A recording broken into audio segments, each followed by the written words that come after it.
ಮುಂಬರುವ ಗಣೇಶೋತ್ಸವವನ್ನು ಶಬ್ದ ಮಾಲಿನ್ಯ ರಹಿತವಾಗಿ ಆಚರಿಸಲು ಪೊಲೀಸ್ ಇಲಾಖೆ ಮನವಿ ಮಾಡಿದೆ. ಇಲಾಖೆ ವತಿಯಿಂದ ಮಡಿಕೇರಿಯ ಗೌಡ ಸಮಾಜದ ಸಭಾಂಗಣದಲ್ಲಿ ಗುರುವಾರ ಗಣೇಶೋತ್ಸವ ಮತ್ತು ಈದ್ ಮಿಲಾದ್ ಆಯೋಜಕರು ಹಾಗೂ ಸೌಂಡ್ ಅಂಡ್ ಲೈಟಿಂಗ್ ಸಂಸ್ಥೆಗಳ ಮಾಲೀಕರ ಜಾಗೃತಿ ಸಭೆ ಆಯೋಜಿಸಲಾಗಿತ್ತು.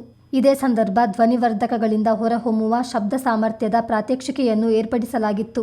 ಸಭೆಯಲ್ಲಿ ಮಾತನಾಡಿದ ಎಸ್ಪಿ ರಾಮರಾಜನ್, ಸಮುದಾಯದ ಸ್ವಾಸ್ಥ್ಯ ಕಾಪಾಡುವ ಮಹತ್ವದ ಜವಾಬ್ದಾರಿಯು ನಮ್ಮ ಮೇಲಿದ್ದು, ಕಾನೂನು ಗೊತ್ತಿದ್ದು ನಾವು ಸುಮ್ಮನಿರುವಂತಿಲ್ಲ ಎಂದರು. ನಾವು ಎಷ್ಟೇ ಗಟ್ಟಿಮುಟ್ಟಾಗಿದ್ರೂ ನಮ್ಮ ಅಂಗಾಂಗಗಳು ಅಷ್ಟು ಬಲಿಷ್ಠವಾಗಿರೋದಿಲ್ಲ. ಭಾರೀ ಶಬ್ದವನ್ನು ನಮ್ಮ ಕಿವಿತಮಟೆ ತಡೆದುಕೊಳ್ಳದು. ಉತ್ಸವದಲ್ಲಿ ಅಬ್ಬರದ ಸಂಗೀತವನ್ನು ಪೊಲೀಸರು ತಡೆಯುವುದಿಲ್ಲ. ಆದರೆ ಕಾನೂನು ಕ್ರಮ ಅನಿವಾರ್ಯ ಎಂದ ಎಸ್ಪಿ, ನಿಮ್ಮ ನಡುವಿನ ಸಂಬಂಧ ಹಾಳಾಗುವುದು ಬೇಡ ಎಂದಾದರೆ ಅಬ್ಬರಕ್ಕೆ ಕಡಿವಾಣ ಹಾಕಿ ಎಂದು ವಿನಂತಿಸಿದರು. ನೀವು ಲೌಡ್ ಸ್ಪೀಕರ್ ಹಾಕೋದು ನಾನು ಬೇಡ ಅಂತ ಹೇಳ್ತಾ ಇಲ್ಲ. ಒಂದು ಅರ್ಥ ಮಾಡ್ಕೊಳ್ಬೇಕು, ಲೌಡ್ ಸ್ಪೀಕರ್ ಹಾಕಬೇಡ, ಇದು ಹಾಕಬೇಡ, ಅದು ಅಂತ ಹೇಳ್ತಾ ಇಲ್ಲ. ಡಿಜೆ ಅಂದ್ರೆ ಏನು? ಪ್ರೆಷರ್ ಮಿಟ್ ಅಂದ್ರೆ ಅಂತ ಹೇಳ್ತಾರೆ. ಪ್ರೆಷರ್ ಮಿಟ್ ಅಂದ್ರೆ ಏನು? ಇಷ್ಟು ದಪ್ಪಕ್ಕೆ ಇರ್ತದೆ, ಅರ್ಧ ಫೀಟ್ ದಪ್ಪಕ್ಕೆ ಇರ್ತದೆ, ಒಂದು 400 ವಾಟ್ಸ್. ರೈಲ್ವೆ ಸ್ಟೇಷನ್ ಅಲ್ಲಿ ಇದ ಕೆಳಗಡೆ ಏನಂದ್ರೆ ಅದು ದಯವಿಟ್ಟು ತಗೊಂಡು ಬಂದ್ಕೊಡಿ. ರೈಲ್ವೆ ಸ್ಟೇಷನ್ಗಳಲ್ಲಿ ತುಂಬಾ ಸೈರನ್ ಹಾಕೋದಕ್ಕೆ ಎಲ್ಲರಿಗೂ ಕೇಳಬೇಕು. ಅಲ್ಲಿ ಒಂದು 1000 ಜನ ಇರ್ತಾರೆ, 2 ಕಿಲೋಮೀಟರ್ ಕೇಳಬೇಕಂದ್ರೆ ಇಲ್ಲಿ ಒಂದು 2 ಸ್ಪೀಕರ್ ಹಾಕ್ತಾರೆ. ಅದರಿಂದ ಎಲ್ಲರಿಗೂ ಸೈರನ್ ಕೇಳ್ತದೆ. ಅದರಿಂದ ಸೌಂಡ್ ಬರ್ತಂದ್ರೆ ಎಲ್ಲರಿಗೂ ಕೇಳ್ತದೆ. ಈಗ ನಾವು ಒಂದು 4 ಸ್ಪೀಕರ್ ಇರುವ ಪ್ರೆಷರ್ ಮೀಟರ್, 4 ಅಂದ್ರೆ ಎಷ್ಟು ದಪ್ಪಕ್ಕೆ ಇರುವ 4 ಸ್ಪೀಕರ್. ಅದರಿಂದ ಒಂದು ಸೌಂಡ್ ನಾವು ಹೇಳೋಣ. ಈಗ ಅದರಲ್ಲಿ ಡೆಸಿಬಲ್ ನಾನೇ ಪರ್ಸನಲಿ ನಿಂತ್ಕೊಂಡು ಮೆಷರ್ ಮಾಡಿದೆ. 110 ಬಂತು, 110, 112 ಬಂತು. ಸೌಂಡ್ ಹೆಂಗೆ ಇರ್ತದೆ? ನಾವು ನಮ್ಮ ಅಡಿಷನಲ್ ಎಸ್ ಪಿ ಕೂಡ ಹೇಳ್ತಾ ಇದ್ರು. ಸೊ ನಾವು ಮಾತಾಡುವಾಗ ಸ್ಪೀಕರ್ ಎಲ್ಲಿ ಇರ್ತದೋ ಅಲ್ಲಿ ಜಾಸ್ತಿ ಇರ್ತದೆ ಇಂಟೆನ್ಸಿಟಿ, ದೂರ ಹೋಗುವಾಗ ಕಮ್ಮಿ ಆಗುತ್ತದೆ. ಈಗ ನಮ್ಮ ಮಾತಾಡುವಾಗ ಇಲ್ಲಿ ಪಕ್ಕದಲ್ಲಿ ಆಗ್ತಿರಂದ್ರೆ ಒಂದು 50-55 ಡೆಸಿಬಲ್ ಬರ್ತದೆ. ನಾವು ಜೋರಾಗಿ ಮಾತಾಡ್ತೀವಿ ಅಂದ್ರೆ ಪಕ್ಕದಲ್ಲಿ ನಿಂತ್ಕೊಂಡಿರ್ತಾರಂದ್ರೆ ಕಿರ್ಚಾಡ್ಕೊಳ್ತೀವಿಯಾ? ಬೇಗ ಜೋರಾಗಿ ಮಾತಾಡುವಾಗ ಇರಿಟೇಷನ್ ಆಗುತ್ತದೆ. ನೀವು ಜೋರಾಗಿ ಮಾತಾಡುವಾಗಲೇ ನಮಗೆ ಮೆಂಟಲಿ ಇರಿಟೇಷನ್ ಆಗುತ್ತದೆ.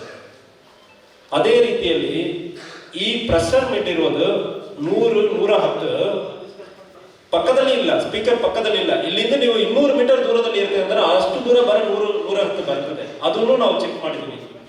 ಬೇರೆ 4 ಹಾಕಿ ನಾವು ನಿಂತ್ಕೊಳ್ಳೋಕೆ ಆಗಲ್ಲ. ಸೊ ಉದಾಹರಣೆಗೆ ನೀವು ಎಷ್ಟು ಅದರಲ್ಲಿ ನಮ್ಮ ಮಡಿಕೇರಿ ದಸರಾ ಪ್ರೆಷರ್ ಮಿಟ್ ಅಂದ್ರೆ ಇದನ್ನೇ ವೆಯ್ಟ್, ಇದು ಒಂದು 3-4 kg ಇರ್ತದೆ. ಸೊ ಇದು ಹಾಕೋದು ಇರ್ತದಲ್ಲ, ಇದು ಸೈರನ್ ಹಾಕೋದು. ಇದರಲ್ಲಿಂದ ಡೆಸಿಬಲ್ ಒಂದರಿಂದ ಬರೋದು ಮಾತ್ರ 100-110 ಡೆಸಿಬಲ್. ನಮಗೆ ಪರ್ಮಿಷನ್ ಎಷ್ಟು ಬರ ಇರ್ತದೆ, ಎಷ್ಟು ಬರ ಚೆನ್ನಾಗಿ ನಾವು ಕೇಳಿಸ್ಕೊಳ್ಬಾರ್ದು. Max to max 75 decibel. ಇದಕ್ಕಿಂತ ಜಾಸ್ತಿ ಹೋಗುತ್ತಂದ್ರೆ ಆ ಶಬ್ದದಿಂದ ನಾವು ದೂರ ಬಂದ್ಬಿಡಬೇಕು. 75 ಡೆಸಿಬಲ್ ಅಂದ್ರೆ ಹೇಳೋದು ಜಾಸ್ತಿ. ಇಂಡಸ್ಟ್ರಿಯಲ್ಲಿ ಕೆಲಸ ಮಾಡ್ಕೊಂಡಿರ್ತಾರಲ್ಲ ಅವ್ರಿಗೆ ಮಾತ್ರ 75.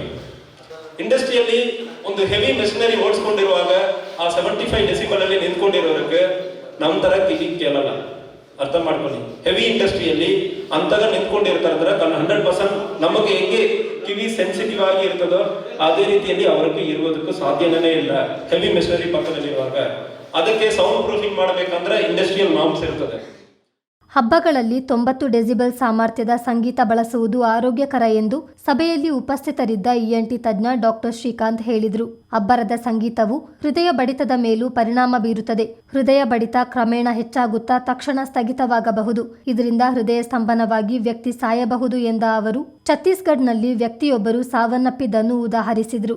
ಶಬ್ದದಿಂದ ಕಿವಿಯ ತಮಟೆಗೆ ಹಾನಿಯಾದರೆ ಸರಿಪಡಿಸಬಹುದು, ಆದರೆ ಅದರೊಂದಿಗೆ ಇರುವ ಜೀವಕೋಶಕ್ಕೆ ಹಾನಿಯಾದರೆ ಕಿವುಡುತನ ಬಾಧಿಸಬಹುದು. ರಾತ್ರಿ ಇಡೀ ಗುಯಿ ಎಂಬ ಜೀವ ಹಿಂಡುವ ಶಬ್ದವನ್ನಷ್ಟೇ ಕೇಳಿಸಿಕೊಳ್ಳಬೇಕಾಗುತ್ತದೆ ಎಂದು ಡಾಕ್ಟರ್ ಶ್ರೀಕಾಂತ್ ಹೇಳಿದರು. ನಾರ್ಮಲ್ ಲೆವೆಲ್ಗೆ ತರಕ್ಕಾಗೋದಿಲ್ಲ. ಸೊ ಇದ್ರ ಜೊತೆಗೆ ನಮ್ಮ ಕಿವಿಲಿ ಗುಯಿ ಅಂತ ಸೌಂಡ್ ಅದು ಶುರು ಆಗುತ್ತೆ. ಅದನ್ನ ಆ್ಯಕ್ಚುಲಿ ಟಿನಿಟಸ್ ಅಂತ ಕರಿತೀವಿ. ಇದು ತುಂಬಾ ಕಿರಿಕಿರಿ ಉಂಟು ಮಾಡುತ್ತೆ. ಇದು ಆ್ಯಕ್ಚುಲಿ ನಿಮಗೆ ಹಗ್ಲಲ್ಲೇನೂ ಗೊತ್ತಾಗೋದಿಲ್ಲ, ಬಟ್ ಸೈಲೆಂಟ್ ನೈಟ್ ಟೈಮಲ್ಲಿ ಮಲ್ಗೋ ಟೈಮಲ್ಲಿ ನಿಮಗೆ ನಿದ್ದೆ ಬರೋದಿಲ್ಲ. ಅದ್ರ ಗುಯ್ಗುಟ್ಟುವಿಕೆ ಕಂಟಿನ್ಯೂಸ್ ಆಗಿರುತ್ತೆ. ಸೊ ಇದು ಪರ್ಮನೆಂಟ್. ನಾವು ಇದನ್ನು ಆ್ಯಕ್ಚುಲಿ ಅವರಿಗೆ ನೈಟ್ ಮಲ್ಗಬೇಕಾದ್ರೆ ಪೇಷಂಟ್ಸಿಗೆಲ್ಲ ಒಂದು ಫ್ಯಾನು ಅಥವಾ ಏನಾದರೂ ಮ್ಯೂಸಿಕ್ ಹಾಕೊಂಡು ಮಲ್ಕೊಳ್ಳಿ ಅಂತ ಹೇಳ್ತೀವಿ. ಬಟ್ ಅದಕ್ಕೂ ಮೆಡಿಸಿನ್ ಏನೂ ಇಲ್ಲ ಪರ್ಮನೆಂಟ್ ಕ್ಯೂರ್ ಮಾಡೋದಕ್ಕೆ. ಸೊ ಲಾಸ್ಟ್ ವೀಕ್ ಆ್ಯಕ್ಚುಲಿ ನಾವು ಒಂದು ಪೇಷಂಟ್ ಹೋದ ವರ್ಷ ಅಕ್ಟೋಬರಲ್ಲಿ ಅವನಿಗೆ ದಸರಾ ಇದಕ್ಕೆಲ್ಲ DJ ಇದರಲ್ಲಿ ಸೌಂಡಲ್ಲಿ ಕುಂದ್ಬಿಟ್ಟು ಬಂದಿದ್ದು. ಅವಾಗಲಿಂದ ಅವನಿಗೆ ಕಿವಿನೂ ಕೇಳಿಸ್ತಿಲ್ಲ, ಅದ್ರ ಜೊತೆಗೆ ಕಿವಿ ಕೇಳಿಸೋದಕ್ಕಿಂತ ಹೆಚ್ಚಾಗಿ ಟಿನಿಟಸ್ ಏನು ಹೇಳ್ತೀವಿ ಗುಯ್ಗುಟ್ಟುವಿಗೆ, ಅದು ಇರಿಟೇಷನ್ ಜಾಸ್ತಿ ಅಂತ. ಸೊ ಬಂದಾಗ ನಾವು ಜಸ್ಟ್ ಈ ರೀತಿ ಕೌನ್ಸಿಲಿಂಗ್ ಮಾಡಿ ಕಳಿಸ್ತೀವಿ ಅಷ್ಟೇ. ಬಟ್ ಅದಕ್ಕೆ ಪರ್ಮನೆಂಟ್ ಮೆಡಿಸಿನ್ನು ಅಥವಾ ಬೇರೆ ಏನಾದರೂ ಆಪರೇಷನ್ನು ಆ ರೀತಿ ಏನೂ ಇಲ್ಲ. ಇದ್ರ ಜೊತೆಗೆ ಈ ಸಣ್ಣ ಮಕ್ಕಳು 2 ವರ್ಷ ಅಥವಾ 3 ವರ್ಷ ಅವಾಗ ತಾನೇ ಮಾತು ಕಲಿತಾ ಇರ್ತಾರೆ. ಸೊ ಈ ಯೂಶಲಿ ಮಕ್ಕಳು ನಮ್ದು ಏನು ಮದರ್ ಟಂಗ್ ಇದೆ ಮನೇಲಿ ಮಾತಾಡೋದನ್ನೆಲ್ಲ ನೋಡ್ಬಿಟ್ಟು ಅವರು ಆ ಭಾಷೆಗಳನ್ನು ಕಲಿತಾ ಹೋಗ್ತಾರೆ. ಅವ್ರ ಕಿವಿ ಕರೆಕ್ಟಾಗಿ ಕೇಳಿಸ್ಬೇಕು ಆ ಭಾಷೆ ಕಲಿಬೇಕು ಅಂದರೆ. ಸೊ ಈ DJ ಸೌಂಡಿಂದ ಅದೇನಾದರೂ ಡ್ಯಾಮೇಜ್ ಆದರೆ ನರ್ವ್ಸು, ಅವ್ರಿಗೆ ಕಿವಿ ಕೇಳಿಸೋದು ಫುಲ್ ಕಮ್ಮಿ ಆದರೆ, ಅಂದರೆ ಕಿವಿ ಕೇಳಿಸದೇ ಇರೋಂಗಾದರೆ ಅವ್ರ ಮಾತೇ ಬರೋದಿಲ್ಲ. ನೆಕ್ಸ್ಟ್ ಅವ್ರದ್ದು ಮೂಕತನ ಎಲ್ಲ ಹೆಚ್ಚಾಗ್ತಾ ಹೋಗುತ್ತೆ.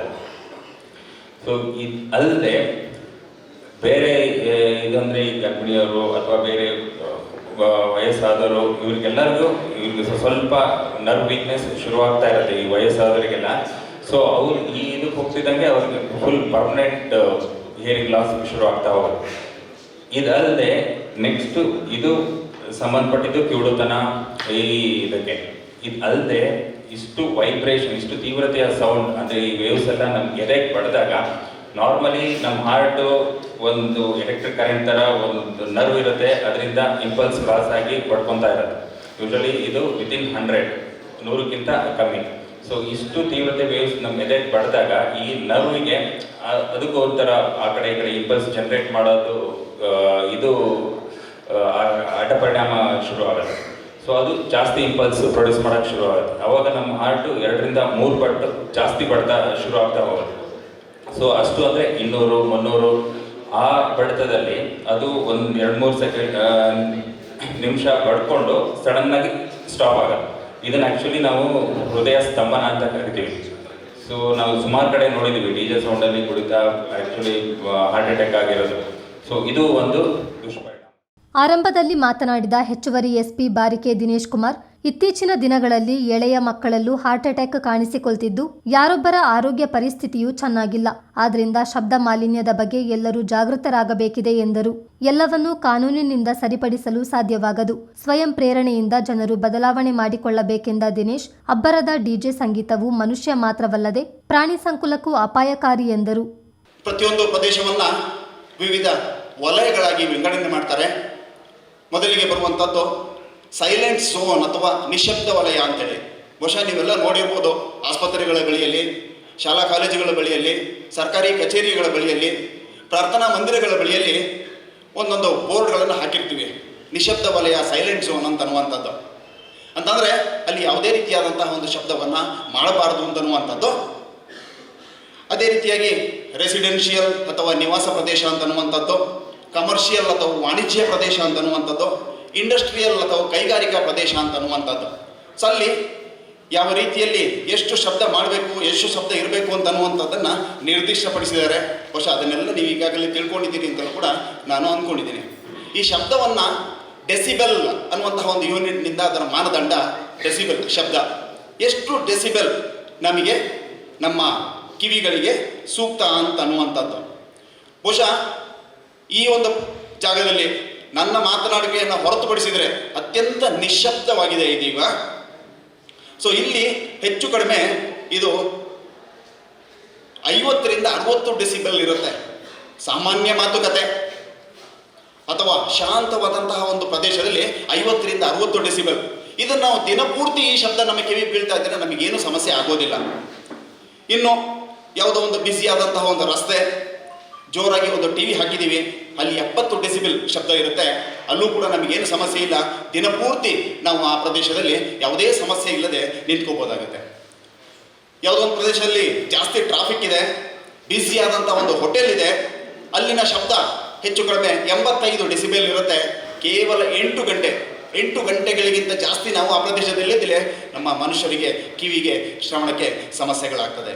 ಹಾಗೆಯೇ ಮುಂದಕ್ಕೆ ಹೋಗ್ತಾ ಬೈಕ್ ಸವಾರಿ, ಕೆಲವರೆಲ್ಲ ನೀವು ಸೌಂಡನ್ನು ಜೋರಾಗಿ ಹಾಕುವಂಥದ್ದು ಬೈಕ್ನಲ್ಲಿ. ಅದೇ ರೀತಿಯಾಗಿ ಮನೆಯಲ್ಲಿ ನಾವು ಜೋರಾಗಿ ಸಂಗೀತವನ್ನು ಹಾಕ್ತೀವಿ, ಹೆಚ್ಚು ಕಡಿಮೆ 88 ಡೆಸಿಬೆಲ್ ಇರುತ್ತೆ. 4 ಗಂಟೆಗಳ ಕಾಲ ನಾವು ಕೂತ್ಕೋಬೋದಾಗತ್ತೆ. ಲಾನ್ ಕಟ್ಟರ್ ಇರುತ್ತೆ, ಲಾನ್ ಅಥವಾ ಕಾರಿನ ಜೋರಾದಂಥ ಒಂದು ಹಾರ್ನ್, ಅದು 91 ಡೆಸಿಬೆಲ್ ಶಬ್ದ ಇರುತ್ತೆ. 2 ಗಂಟೆಗಳ ತನಕ ನಾವು ಅದನ್ನು ಕೇಳ್ಬೋದಾಗತ್ತೆ.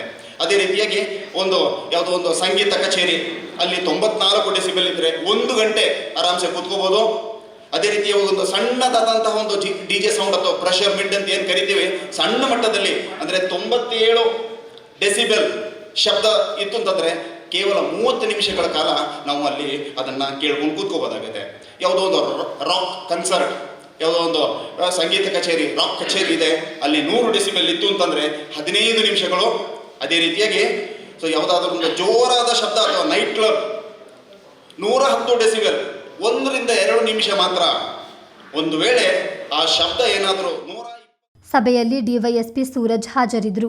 ಇದೇ ವೇಳೆ ಧ್ವನಿವರ್ಧಕದಿಂದ ಹೊರಹೊಮ್ಮುವ ವಿವಿಧ ಡೆಸಿಬಲ್ ಸಾಮರ್ಥ್ಯದ ಶಬ್ದಗಳ ಬಗ್ಗೆ ಪ್ರಾತ್ಯಕ್ಷಿಕೆ ಏರ್ಪಡಿಸಲಾಗಿತ್ತು. ಪ್ರೆಷರ್ ಮಿಡ್ ಎಂಬ ಉಪಕರಣ ಬಳಸಿ ಧ್ವನಿವರ್ಧಕಗಳ ಶಬ್ದ ಸಾಮರ್ಥ್ಯವನ್ನು ಹೇಗೆ ಹೆಚ್ಚಿಸಲಾಗುತ್ತದೆ ಎಂಬ ಬಗ್ಗೆ ಎಸ್ಪಿ ಮತ್ತು ಡಿವೈಎಸ್ಪಿ ಪ್ರಾತ್ಯಕ್ಷಿಕೆ ಮೂಲಕ ಮಾಹಿತಿ ನೀಡಿದರು.